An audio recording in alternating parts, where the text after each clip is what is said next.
Hey, did you catch that? Well, that's a birdie, widely known as shuttlecock.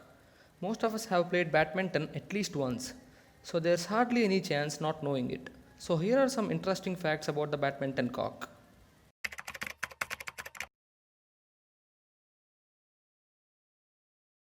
The white color of feather makes us think that these are from hen, but the feathers are actually obtained from the left wing of goose.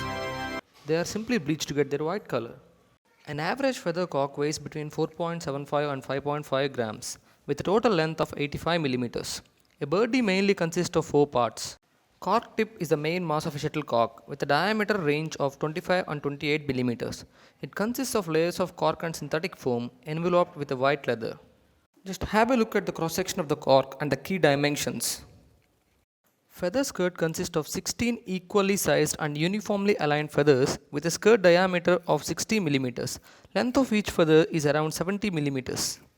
These two rows of threads strengthens the shuttlecock, helping them maintain their shape during the play. These threads are glued again after testing to lock them in their place rigidly. This strip indicates the speed of the shuttlecock. Green indicates slow speed shuttle, blue indicates medium speed, and red indicates high speed shuttle.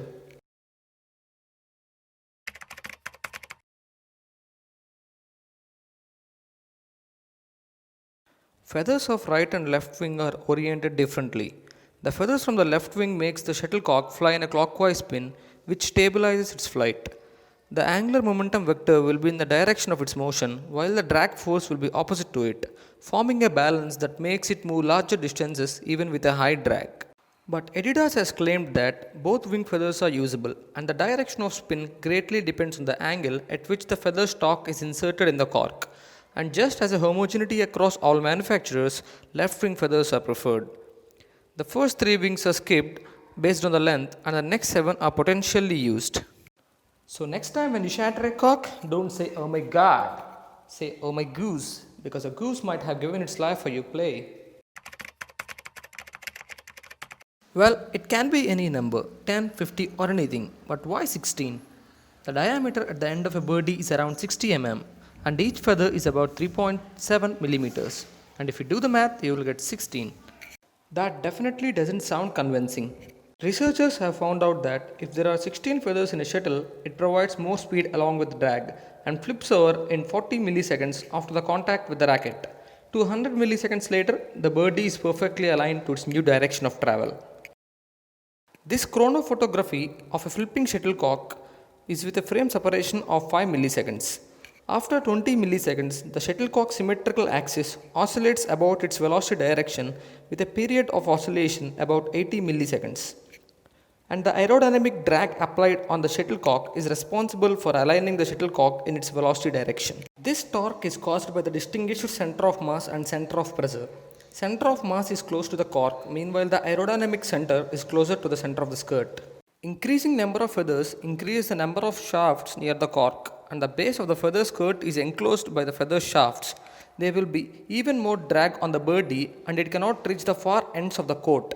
This happens because of the vertex shut from the birdie becomes larger in the nearer wake of the shuttle cork. To understand this concept, we observe a body moving in a fluid. We can notice a detached airflow behind the body or the lee side of the body, and this detached flow creates wake region which in turn creates low pressure zone and causes high aerodynamic drag that pulls the body backwards. If we observe the same for a streamlined body, the fluid carefully follows the body's profile and the flow separation would be less, so will be the wake region, which in turn reduces the aerodynamic drag by a significant amount.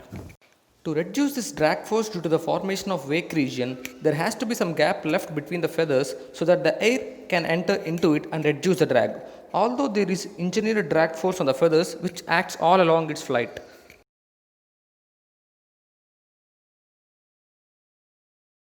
As the air exerts no lift on the shuttlecock and its coefficient of drag is constant over a typical game Reynolds number, the equation of dynamics for the object is expressed as shown.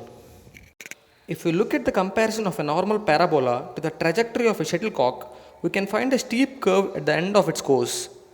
At the beginning of the trajectory, the initial velocity is high as the drag force. In this region, the gravity could be neglected, so the shuttlecock follows a straight line and decelerates. At one point, the velocity reduces and drag force become comparable with the weight. In this part, gravity curves the trajectory. Finally, the shuttlecock tends towards a steady state where the weight counterbalances the drag and the velocity is collinear with the gravity. This curve shows the comparison of feather and plastic shuttlecock trajectories for same initial conditions. Generally, feathercocks have shorter and more curved trajectories compared with the plastic ones. Next time when you play badminton, try to smash the cock at 71.6 degrees with the vertical. This angle is optimal for transferring the most speed to the shuttlecock, and there are high chances your opponent cannot dodge it. Thanks for watching. Hit the like button if you find this video interesting. Subscribe for more videos like this. Please provide your feedback in the comment section. It will help us improve.